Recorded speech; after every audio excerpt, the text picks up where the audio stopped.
안녕하세요. 저는 얼마 전에 이혼한 40살의 여성입니다. 흔히들 40이면 불혹의 나이라고 하죠. 혹시 여러분은 불혹의 정확한 뜻을 아시나요? 불혹이란 세상의 일에 정신이 빼앗겨 갈팡질팡하거나 판단을 흐리는 일이 없게 된다는 의미라고 해요. 사실 저는 이런 불혹의 참뜻을 30대 후반이 돼서야 처음 알았는데 그 당시만 해도 과연 내가 세상에 갈팡질팡하지 않고 유혹이나 주변의 말에 흔들리지 않고 굳건해지는 날이 올 수 있을까 싶었어요. 왜냐면 저는 아주 어릴 때부터 남의 말에 아주 잘 흔들리고 거절하지 못했거든요. 돌이켜보면 그동안 내 생각과 내 고집은 하나도 부리지 않고 좋은 게 좋은 것이라는 생각으로 남의 말을 아주 잘 들으며 살아왔던 것 같아요. 그런데 40, 불혹의 나이가 되고 이혼하게 되면서 전 남의 말에 휘둘리지 않고 내면적으로 좀 더 단단해지고 성장한 것 같아요. 그저 유순하게만 살아왔던 제가 왜 이렇게 변하게 되었는지 지금부터 저의 이혼 이야기를 해보려고 해요. 저의 남편은 치과의사였어요. 흔히 남편이 치과의사라고 하면 잘 살 것으로 생각하지만 저는 그러지 못했어요. 왜냐하면 남편이 치과에서 돈을 벌면 그 돈이 모두 다 시댁으로 들어갔거든요. 그래서 정작 저는 경제적으로 넉넉하지 못하게 살았어요. 왜 남편의 돈이 다 시댁으로 갈 수밖에 없었는지 설명해드리면 일단 시부모님은 대학교 앞에서 감자탕 가게를 운영하셨는데 장사가 거의 안 되었어요. 처음에는 어느 정도 매출이 나왔어요. 사실 돈이 없는 대학생들에게 감자탕은 든든한 밥 한 끼가 되기도 하고 근사한 술안주가 되기도 하잖아요. 그런데 근처의 시부모님 가게보다 더 저렴하고 양도 많고 맛도 좋은 감자탕 가게가 들어오고 나서부터 시부모님 가게에는 손님들이 줄기 시작했어요. 그렇지 않아도 힘들던 와중에 전례 없던 코로나라는 전염병이 돌면서 학교 수업이 전면 비대면 수업으로 전환되었고 이에 따라 수입도 전혀 없는 상황이었어요. 도련님은 사업을 준비하고 있지만 사실상 백수예요. 그리고 제가 이혼을 결심하게 된 이유이기도 하죠. 먼저 도련님에 관해 얘기하자면 도련님은 태어날 때 심장에 문제가 있어 큰 수술을 여러 번 했어요. 다행히 수술이 아주 잘 돼서 커서는 심장 수술을 하지는 않았지만 계속 크고 작은 병에 수시로 걸려서 학창 시절의 대부분은 병원에서 지냈어요. 시부모님은 귀한 아들이 태어날 때부터 아픈 것이 다 본인들의 탓인 것만 같아 도련님만 보면 가슴이 미어진다고 하시더라고요. 그래서 그런지 도련님이 원하는 것은 그게 무엇이든지 다 해주려고 하셨어요. 그런데 아들에게 뭐든 다 해주려면 돈이 있어야 하잖아요. 시부모님은 돈이 없으셨던 것이죠. 그럼에도 첫째 아들인 남편은 혼자 열심히 공부해서 전액 장학금도 받고 치대에 들어가 치과 의사가 되었어요. 시부모님은 치과 의사가 되어 돈을 많이 벌게 된 남편에게 도련님에 대한 금전적인 지원을 많은 요구를 하게 됐어요. 그래서 우리 남편은 도련님에게 수시로 용돈도 주고 생활비도 지원해주고 학비도 지원해주게 되었고요. 남편 역시 항상 아픈 본인의 동생 도련님이 매우 안타까웠거든요. 그렇게 온 가족이 도련님을 도와주고 아껴준 덕에 도련님은 누구나 들으면 다 아는 명문대 공대를 나름 우수한 성적으로 졸업하게 되었어요. 그런데 이렇게 명문대 공대를 졸업했으면 이제 회사에 다니며 자기 밥값을 해야 하는데 도련님은 그러지 못했어요. 어릴 때부터 워낙에 병원에서 오래 생활했기 때문에 사회성이 제로였거든요. 솔직히 학교는 성적만 잘 나오면 큰 문제가 되지 않으니 사회성이 제로여도 별 문제가 없었어요. 그런데 회사는 그게 아니잖아요.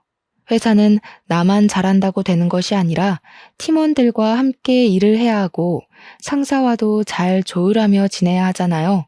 도련님이 일은 나름 잘하는 것 같았는데 사람과의 관계에서 너무 큰 스트레스를 받게 되었어요. 그 결과 3개월 만에 첫 회사를 때려치웠다고 해요.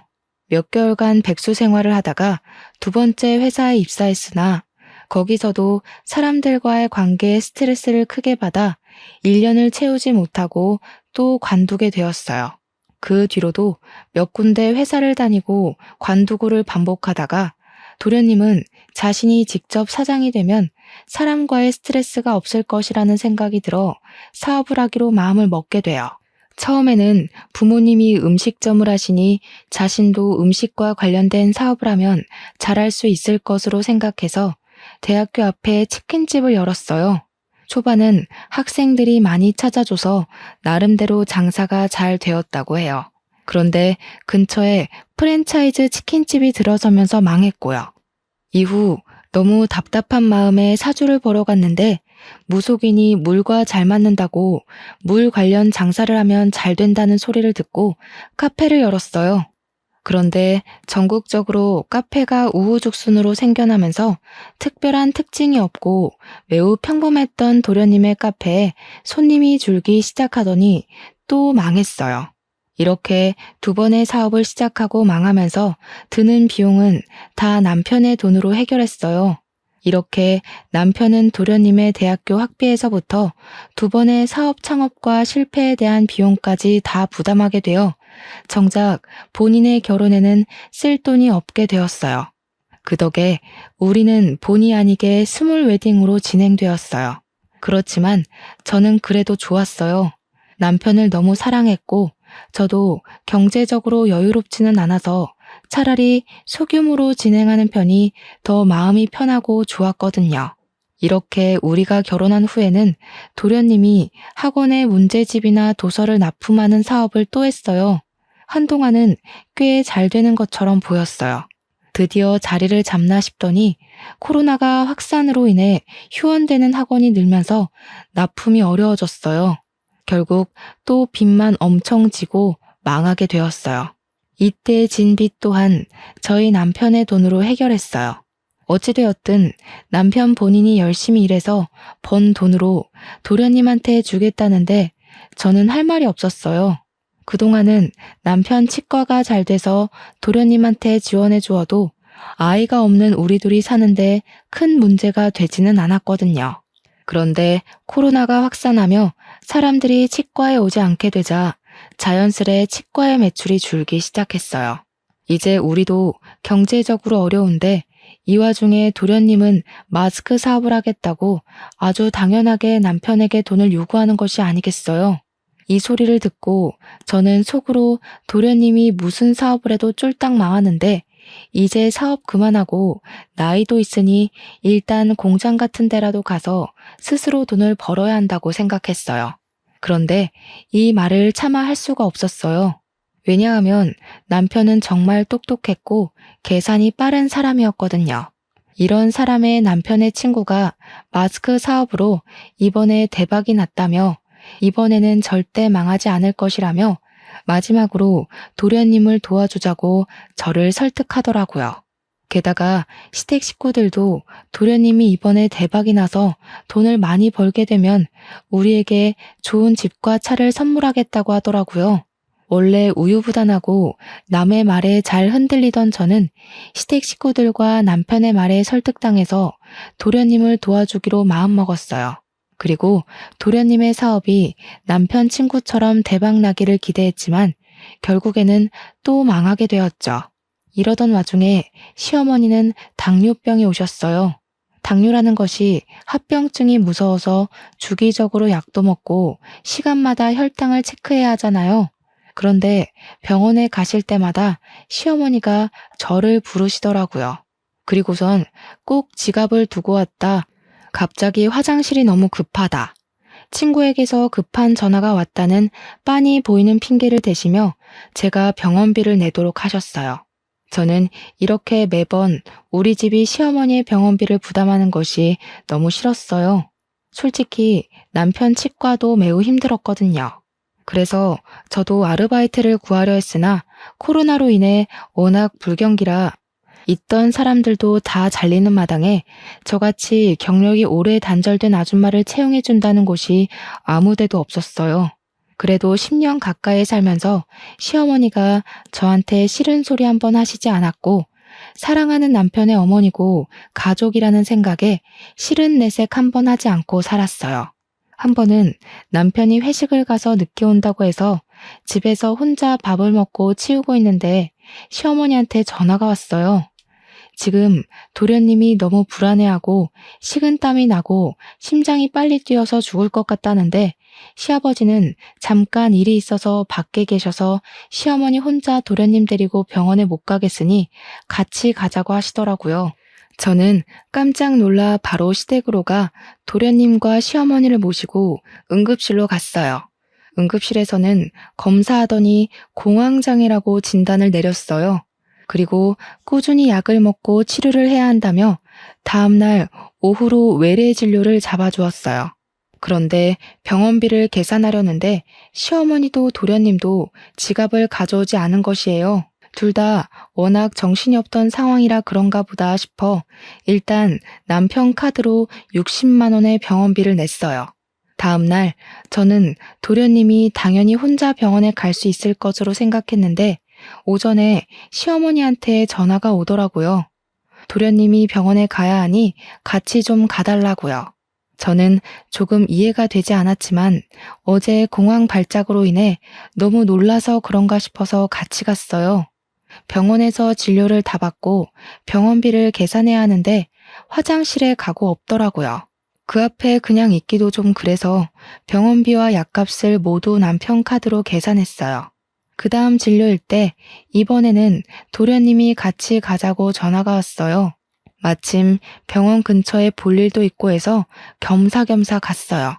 진료를 마치고 수납하는데 도련님이 핸드폰만 만지고 가만히 서 있더라고요. 또 제가 계산하라는 수작 같아 보여서 도련님한테 대놓고 여기서 계산하시라고 말했어요. 그랬더니 못 들은 척하고 핸드폰을 보며 자판기 앞으로 가서 괜히 커피를 뽑고 있더라고요. 뒤에 사람들은 많이 기다리고 있고 수납하시던 직원분도 빨리 계산하셔야 한다고 상하셔서 결국엔 남편 카드로 또 병원비와 약값을 계산했네요. 그날 제가 남편 카드를 내면서 2번 다시는 도련님과 같이 병원에 오지 않으리라 다짐을 했어요. 그 다음 진료일. 그날은 저희 친정엄마의 제삿날이었어요. 사실 전 아버지가 어릴 때 돌아가셨고 친정엄마와 둘이서 살았는데 친정엄마마저 지병으로 5년 전에 돌아가셨어요. 남편은 바쁘다는 핑계로 매년 제사에 참석하지 못해서 저 혼자 이모 집으로 가서 이모와 함께 제사를 지내곤 했어요. 그날도 제삿날이라 이모 집에서 음식 장만하느라 바쁜데 도련님한테 전화가 오더라고요. 형수, 저 오늘 병원 가야 하는데 같이 가요. 이거 어쩌죠? 저 오늘 친정엄마 제사라 큰이모 댁에 와 있어요. 이모 댁이 우리 집 근처 아니에요? 병원 예약되어 있어서 시간 많이 걸리지도 않고 제사는 밤에 지내니까 일단 나랑 같이 병원에 가요. 병원에 갔다가 다시 가서 음식 장만하고 제사 지내면 되잖아. 형수가 같이 안 가면 나 누구랑 가요? 죄송하지만 그건 힘들 것 같네요. 지금 음식 장만을 거의 못해서요. 알겠어요. 그럼 그냥 병원비나 보내줘요. 아마 저번에 나온 병원비 그대로 보내면 될 거예요. 계좌번호 지금 카톡으로 보낼게요. 제가 왜 도련님한테 병원비를 보내야 하죠? 그리고 지금 제가 이모댁이라서 돈 이체하기 힘들 것 같네요. 죄송해요. 아니, 형수 폰뱅킹 하잖아. 핸드폰으로 금방 이체하는데 그거를 왜 못해요? 왜? 이해가 안 되네? 설마 지금 그깟 병원비 아까워서 그래요? 솔직히 그 돈 형수 돈 아니잖아. 우리 형이 일해서 번 돈이잖아. 어차피 형 돈으로 생활하면서 꼴의 유세는 무슨. 못 보내주면 말아요. 병원 안 가고 확 죽어버리면 되지.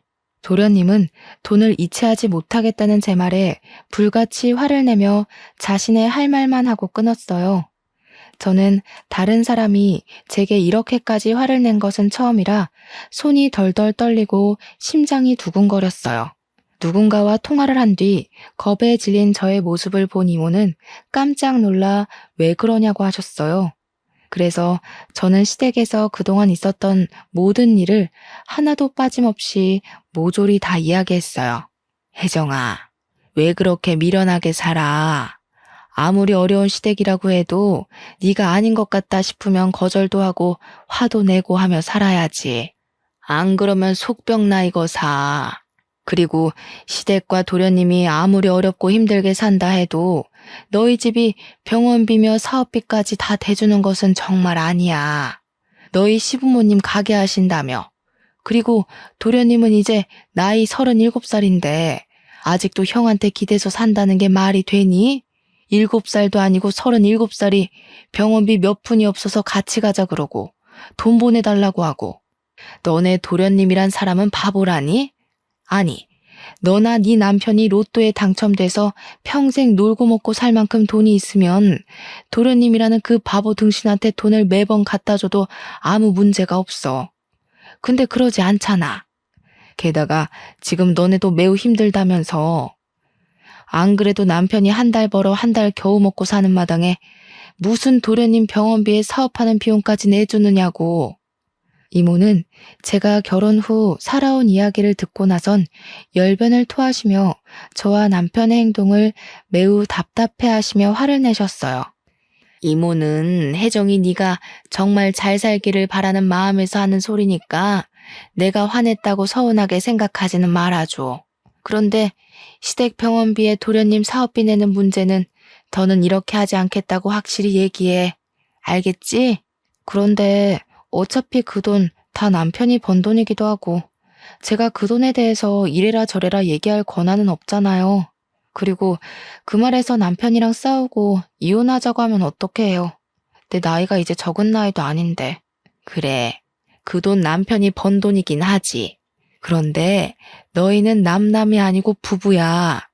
좋은 일도 힘든 일도 함께 해야 하고 경제적인 것도 함께 해야 해. 그래야 진정한 부부지.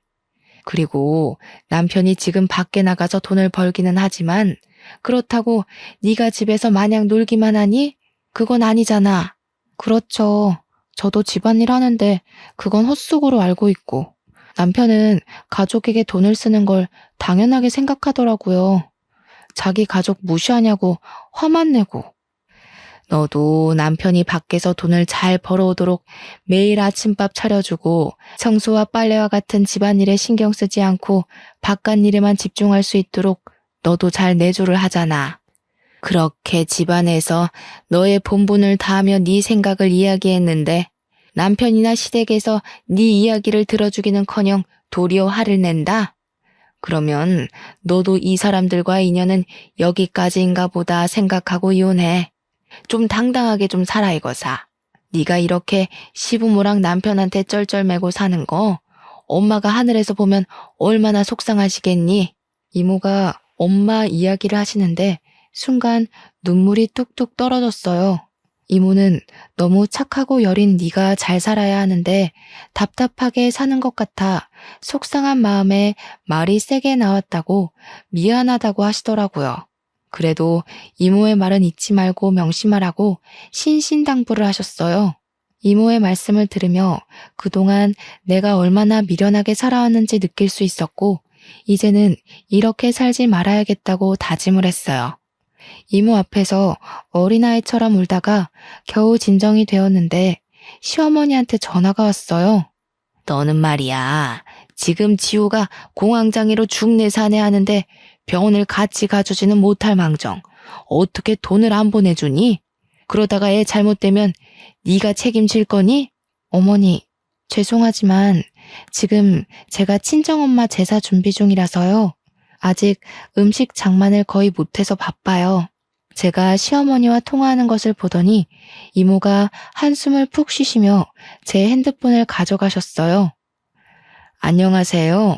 저 혜정이 이모 되는 사람입니다. 아, 네. 안녕하세요. 지금 며느리랑 통화해야 하니 좀 바꿔주시겠어요? 그런데 제가 아까부터 상황을 지켜보니 혜정이 도련님이 좀 아프신 것 같던데 혜정이가 도련님의 보호자도 아니고 엄마도 아닌데 왜 자꾸 혜정이한테 같이 병원에 가자 돈을 달라고 하시는지 모르겠네요. 사돈이 잘 모르시는 것 같아서 말씀드리는데 도련님이라는 사람은 사돈의 아들이지 제 조카 혜정이의 아들이 아니에요. 지금 말 다 하셨어요? 걔한테 무슨 소리를 어떻게 들었는지는 모르겠지만 가족끼리 병원에 같이 가기도 하고 힘들면 병원비도 좀 지원받고 그러고 사는 거 아니겠어요? 네, 가족인데 물론 서로서로 도와가며 잘 살아야죠. 그런데 문제는 지금 도련님이라는 분은 한 번도 혜정이나 혜정이 남편에게 도움이 된 적 없었잖아요. 대학 학비에서부터 사업으로 생긴 빚, 병원비까지 다 지원을 받으면서 남편에게 고마워한 적 한 번이라도 있으세요? 있으시냐고요? 아니, 이 여자가 왜 남의 가정에 이래라 저래라 훈수질이야? 남의 가정이라뇨? 저의 조카 가정입니다. 저도 훈수 둘 자격 충분히 있어요. 그리고 사돈, 제가 한마디만 더 하겠는데 도련님의 병원비는 본인이 직접 해결하던가 아니면 사돈이 해결하세요. 안 그래도 힘든 조카 집에 더는 손 벌리지 마시고요. 아시겠어요? 이모는 제가 그동안 하고 싶었던 모든 말을 저 대신 시원하게 해주시고 전화를 끊으셨어요. 저는 그동안 묵은 채증이 내려가는 것처럼 좋긴 했지만 한편으로는 앞으로 시어머니 얼굴을 어떻게 볼지 걱정이 되었어요. 그런데 이모는 시어머니와 통화 후 고개를 갸우뚱거리시더라고요. 그런데 내가 왜 너희 시어머니 목소리를 어디서 들어본 것 같지? 내 결혼식 때 보고 대화를 나눠서 알지 않을까요? 아니야. 나 너 결혼식 때 못 갔잖아. 그때 너희 이모부 해외 출장 중이라서 나 해외에 있어서 못 갔어. 그래서 축의금만 두둑이 보냈잖아. 그러네요. 그럼 이모와 저희 시어머니는 한 번도 뵌 적도 말한 적도 없었네요. 그럼 다른 누군가와 헷갈린 게 아니에요? 아니야. 분명히 어디선가 이 말투, 이 목소리 들었어. 아, 너 시어머니 이름이 혹시 이금자 맞니? 이모가 시어머니 이름을 어떻게 아세요? 나 원참 어이가 없어서 이렇게들 운명이었나 보다. 충격 먹지 말고 잘 들으렴. 사실 신혼 시절 때 네 이모부가 한번 바람을 피웠어. 그때 이모부가 바람 핀 것을 알고 이모부 상간녀랑 정말 징글맞도록 싸웠어. 당연히 그랬지. 나는 네 이모부를 정말 사랑해서 결혼까지 했는데 그런 이모부가 다른 년이랑 바람이 났다고 하니 내 눈이 안 뒤집히겠니? 네? 이모부가 바람을 폈었다고요? 그래. 그래서 내가 아주 그 상간녀랑 머리털 붙잡고 대판 싸웠단다. 그때 확 이혼해버릴까도 했는데 그 당시 이혼녀라는 딱지가 큰 흠이 되던 시절이기도 했고 내가 이모부를 더 좋아해서 다시는 상간녀를 만나지 않겠다는 각서를 쓰고 계속 살게 됐지. 나중에 알고 보니까 그 상간녀는 찢어지게 가난한 집안 딸이었고 음식점을 하는 남편도 있었다더라. 그런데 음식점도 잘 안 되고 남편과도 사이가 그다지 좋지 않았었나 봐. 그래서 대기업에 다니는 네 이모부 꿰어서 팔자 좀 펴보려고 일부러 접근한 요새 말로 말하면 꽃뱀이었더라고. 근데 그때 그 상간녀가 바로 이 금자, 너희 시어머니야. 네? 그럼 이모부의 상간녀가 바로 저희 시어머니셨다고요? 그런데 그 상간녀의 남편이 있었다면서요. 그럼 시어머니가 시아버지랑 결혼하고 나서 이모부랑 불륜을 저지른 거예요? 그럼 시아버지도 이 상황을 아세요? 그때 너희 시아버지는 망해가는 음식점 살리겠다고 고군분투하느라 아마 몰랐을 거야. 아니, 자기 남편은 먹고 살겠다고 그리 용을 쓰는데 마누라라는 사람은 도와주지는 못할 망정 돈 많은 남자 꿰어서 재혼할 생각을 했다는 게 말이 되니? 게다가 말하는 것이며 행동이 어찌나 무식하던지. 아무튼 그때 정말 이금자라는 여자한테 아주 학을 뗐다. 어떻게 세상에 이런 일이 있을 수가 있어요?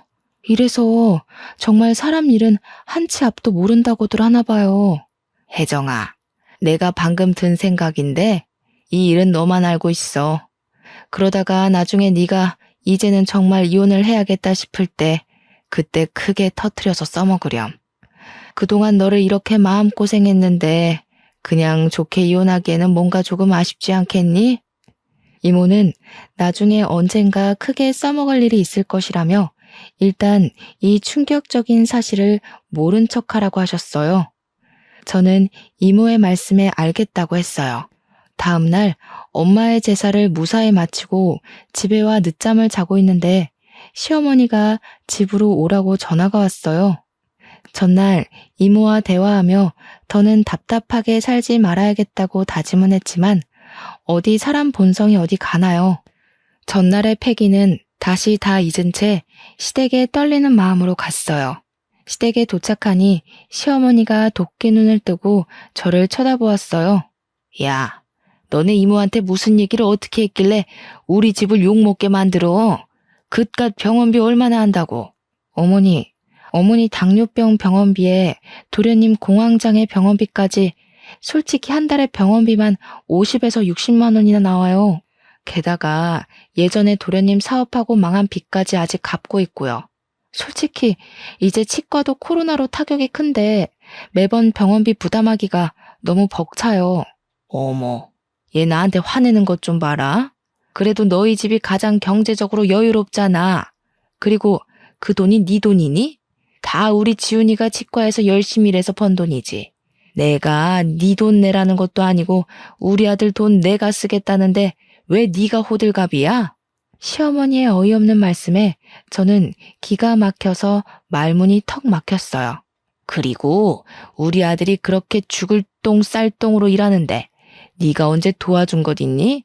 말이 나와서 말인데 다른 집 며느리들은 애도 키우고 애들 다 크면 알아서 기어나가서 일하고 돈 벌어서 시부모 호강시켜주고 하던데 너는 애가 무슨 강목처럼 딱딱하기만 하고 그런다고 집안일을 잘하는 것도 아니고 네가 애를 낳아서 떡두꺼비 같은 손주를 안겨준 것도 아니고 너는 며느리의 본분을 다 했는지 너 자신을 돌아봐. 알겠니? 어머니, 아무리 그래도 너무하신 것 아니에요? 어떻게 제게 그런 말씀을 하세요? 집에서 우리 아들이 주는 돈으로 놀고 먹으면서 그동안 남편 돈이 시댁으로 얼마나 흘러가는지 감시나 하고 살았어? 옛날 같으면 넌 애 못 낳아서 진작이 쫓겨났어. 사실 저희 부부는 정말 아이를 갖고 싶어서 시험관 시술을 3번이나 진행해서 겨우 임신에 성공했어요. 시어머니는 저의 임신 소식을 듣고 얼른 다니던 회사를 관두라고 하셨어요. 임산부가 회사에 다니면 안 좋다고요. 저는 계속 다니고 싶었지만 시어머니의 권유도 있었고 입덧이 너무 심해서 어쩔 수 없이 회사를 관두게 되었어요. 그렇게 회사를 관두고 집에 있는데 시어머니가 하루도 빠짐없이 우리 집에 오셔서는 사사건건 잔소리를 하셨어요. 임산부는 무조건 좋은 것만 봐야 하고 오직 영양식과 건강식으로만 먹어야 하며 TV와 핸드폰도 봐서는 안 된다며 제 일상생활의 모든 것을 제약하셨죠.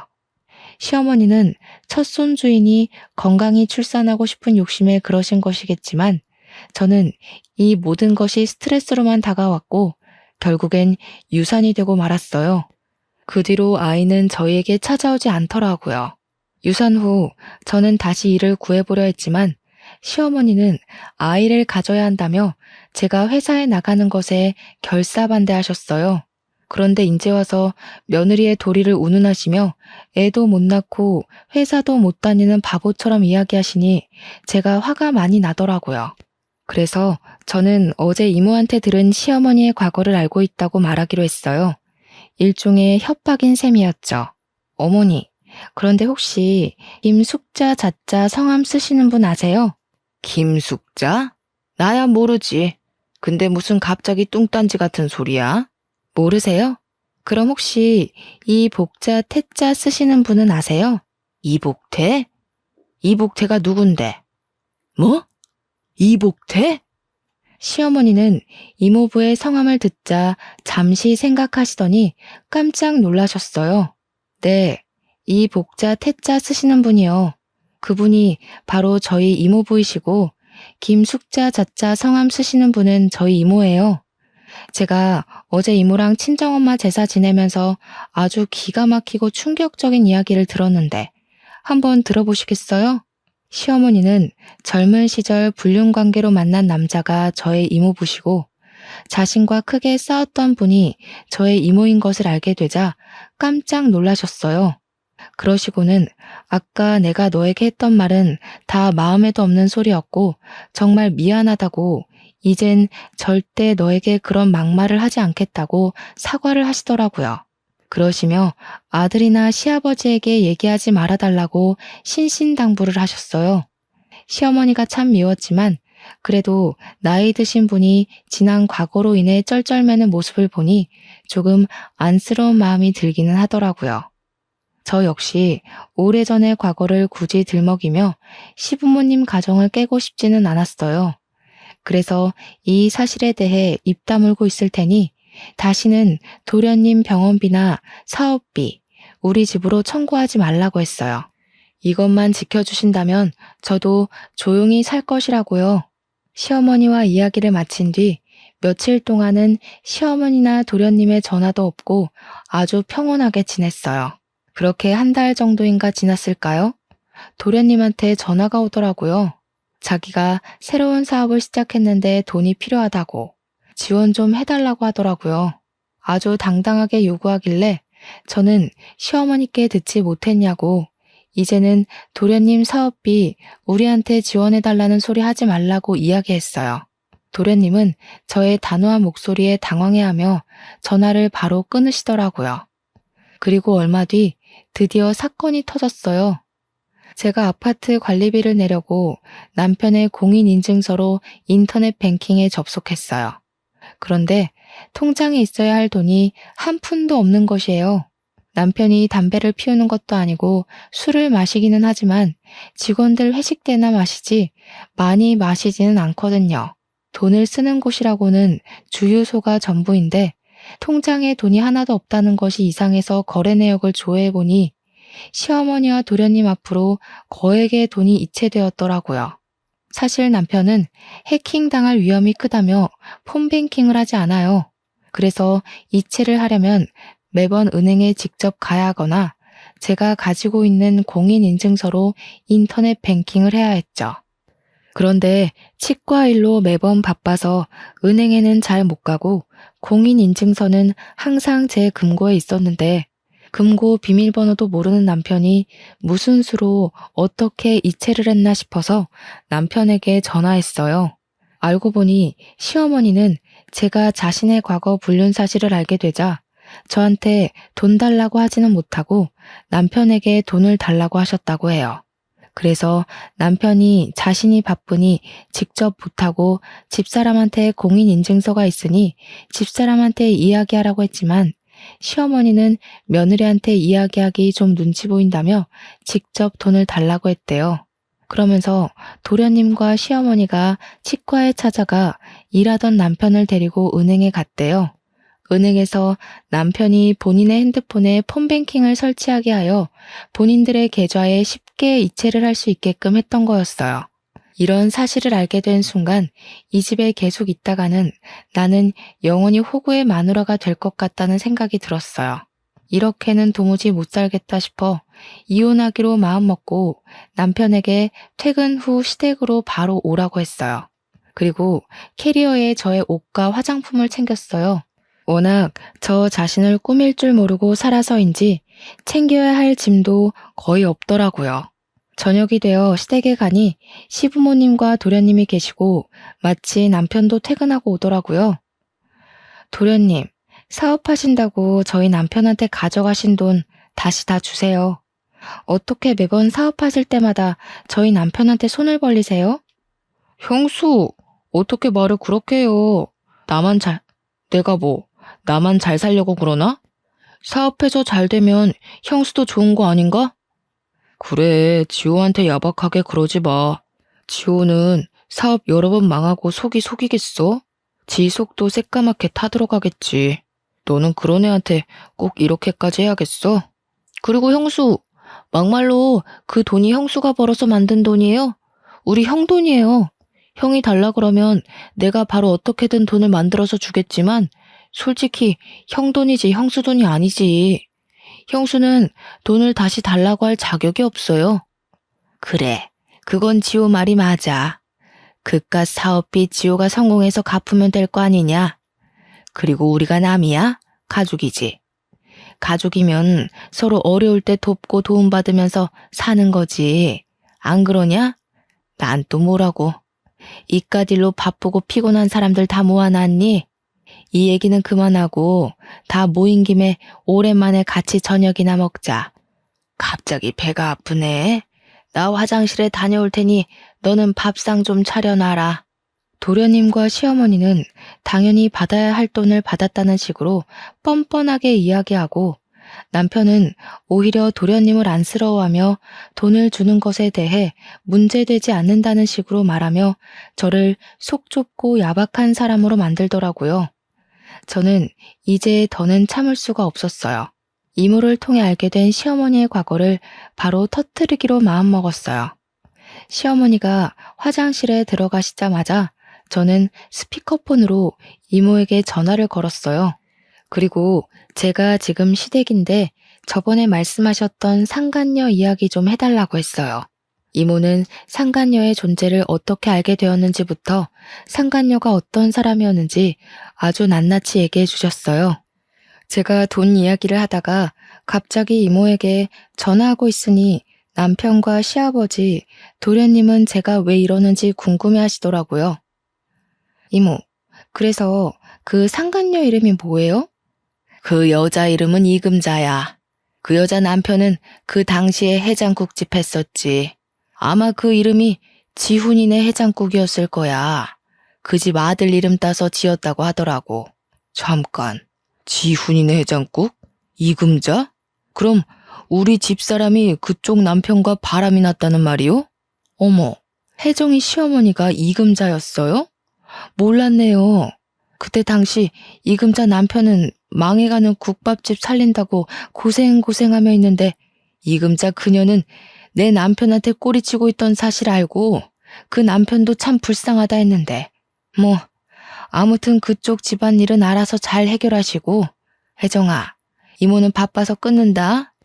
시어머니의 충격적인 과거 불륜 사실이 들통난 순간 시아버지는 깊은 심호흡으로 화를 억지로 억누르고 계셨고 남편과 도련님도 충격으로 말을 잇지 못했어요. 야, 너는 내가 밥 준비하라는데 아직도 거실에 앉아 있어? 애가 왜 이렇게 굶뜨니? 빨리 와, 밥 차리게. 지금 밥이 문제야? 당신 도대체 행동 거지를 어떻게 하고 산 거야? 아니, 이 사람이 노망이 났나? 애들 앞에서 이게 뭐 하는 짓이에요? 방금 혜정이 이모 되는 사람한테서 다 들었어. 옛날에 지훈이네 해장국 하고 있을 때 당신이 이복태라는 사람이랑 바람 피웠다가 그 집 마누라한테 걸려서 개망신 당했다면서. 아니, 그 사실을 어떻게... 야, 네가 다 얘기했니? 내가 얘기하지 말아달라고 신신당부했잖아. 네, 신신당부하셨죠. 저도 굳이 얘기하지 않으려고 했어요. 그런데 제가 그 전에 말씀드린 조건은 잊으셨나 봐요. 저희 남편에게 도련님 병원비나 사업비 청구하지 않는 조건으로 말하지 않는다고 했지 아예 말 안 하고 살 거라고는 하지 않았는데요. 당신이 잘못해놓고 왜 애를 잡아? 며느리 앞에서 내가 부끄러워서 살 수가 없다. 당신 내 집에서 나가. 당장 나가. 시아버지, 화가 많이 나시겠지만 잠시 진정하시고 제 얘기 들어주세요. 제가 오늘 이렇게 이 자리에 다 모이라고 한 이유를 아직 말씀 못 드렸거든요. 저는 이렇게 이모부와 불륜을 저지른 여자를 시어머니로 모실 수 있을 만큼 마음이 넓지 못해요. 그리고 도련님 사업비나 내주는 호구 남편의 마누라로 살 수 있을 만큼 경제적으로나 심적으로 여유롭지도 못하고요. 그래서 말인데 더는 이 집안에서 가족으로 살지 못하겠습니다. 저 이혼하겠습니다. 뭐? 이혼? 그런 이야기는 나랑 먼저 해야지. 갑자기 이혼하겠다고 하면 어떡해? 당신은 그동안 내가 시댁에 돈 나가는 것으로 뭐라고 하면 야박하다고 속 좁다고 뭐라고 하면서 내 편은 한 번도 안 들더라? 이젠 이런 대우 받으면서 못 살겠어. 나 지금 집 나가서 이모 집에 갈 거야. 내 짐은 이미 다 챙겼고 이혼 서류 작성해서 보낼 테니 법원에서 보자.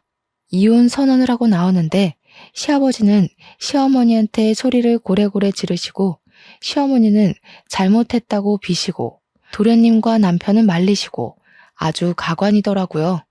그렇게 저는 시댁의 마지막 인사를 하고 나왔네요. 그 뒤 저는 집을 구할 때까지 이모 집에서 생활하게 되었어요. 하루는 시어머니한테 전화가 오더라고요. 시어머니 본인의 과거는 잊고 다시 남편과 잘해보라고요. 이젠 정말 손 벌리지 않겠다고 예전에 생각 없이 했던 말들도 다 미안하다고요. 그러면서 지호가 어릴 적부터 몸이 워낙 약해서 내가 오냐오냐 하고 키워서 버릇도 없고 끈기도 없다며 지호 대신해서도 사과한다고 하시더라고요. 저는 그런 시어머니께 도련님이 그 나이 먹도록 혼자서 뭐하지 못하게 된 건 다 시어머니 탓이라고 하며 그동안 하고 싶었던 이야기들 다 질렀어요. 그리고 이미 전 이혼하기로 했고 저의 이 결정 번복하지 않겠다고 분명히 저의 뜻을 밝혔어요. 잠시 뒤에는 남편에게도 전화가 왔어요. 이제 다시는 도련님이나 어머니한테 돈을 주지 않겠다고 각서라도 쓰겠다고 하며 집으로 들어오라고 설득하더라고요. 예전 같았으면 남편의 설득에 홀라당 넘어갔겠지만 시댁에서 당한 지 10여 년이 되어가니 이제 남편의 그 어떤 말도 믿지 못하겠더라고요. 그래서 남편에게 원래 늘 그래왔듯 딱하고 안쓰러운 동생과 시어머니 평생 뒷바라지나 하면서 살라고, 그렇지만 나는 호구의 마누라로 살지는 못하겠으니 우린 이혼이라고 확실히 못 박아두었네요. 그리고 며칠 뒤 법원에서 이혼 도장을 찍고 저의 짧지는 않았던 결혼 생활을 마치게 되었어요. 사실 아빠가 일찍 돌아가셔서 혼자 힘들게 저를 키우는 엄마를 보면서 저는 절대 남편과 사별하거나 이혼하지 않고 남편과 함께 평생 행복하게 살아야겠다고 생각했어요. 그래서 남편과 시댁이 제게 부당한 것을 요구해도 저는 제 의견 하나 표현하지 못한 채 바보처럼 끌려다니며 살아왔던 것 같아요. 원래부터 제 성격이 그렇기도 했고요. 그런데 이렇게 답답한 성격이었던 제가 이혼이라는 과정을 겪고 부록의 나이가 되어보니 이젠 아닌 건 아니라고 말할 수 있게 되었고 예전보다는 남들의 눈치 보는 것 없이 내면적으로 단단하게 변한 것 같아요. 사실 이혼하고 나서 한 회사에 들어가게 되었는데 이혼녀라는 딱지가 있고 경력이 단절된 나이 많은 제가 과연 잘할 수 있을까 걱정이 너무 많았어요.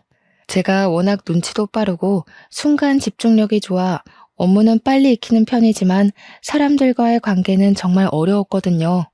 결혼 전 회사 다닐 때는 사람들한테 이리 치이고 저리 치이며 스트레스를 정말 많이 받았던 것 같아요.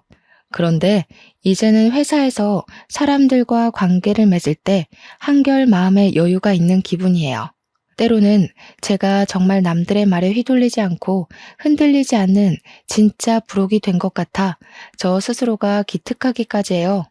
흐르는 나이는 막을 수 없으니 이런 저도 순식간에 쉰이 되겠죠. 쉰은 지천명의 나이, 하늘의 명을 깨닫는 나이라고 해요. 평생 흔들리고 넘어질 것 같은 제가 부록의 나이를 지나 단단해진 것처럼 저의 지천명의 나이에는 하늘의 뜻을 알고 지혜롭게 사는 제가 되도록 부단히 노력해야겠다는 생각이 드네요. 그래서 하늘 어딘가에서 저를 보고 있을 친정엄마를 먼 훗날 다시 배웠을 때 엄마에게 잘 살았다고 칭찬받는 딸이 되고 싶네요. 저의 이혼 이야기를 하고 나니 저보다 젊은 나이에 혼자가 되어서 힘들게 저를 키우셨을 엄마가 사무치게 그립네요. 엄마의 자랑스러운 딸이 되기 위해서 열심히 그리고 더 야무지게 이 세상을 살아내리라 다짐을 하며 저의 기나긴 이야기를 마칩니다. 들어주셔서 감사합니다.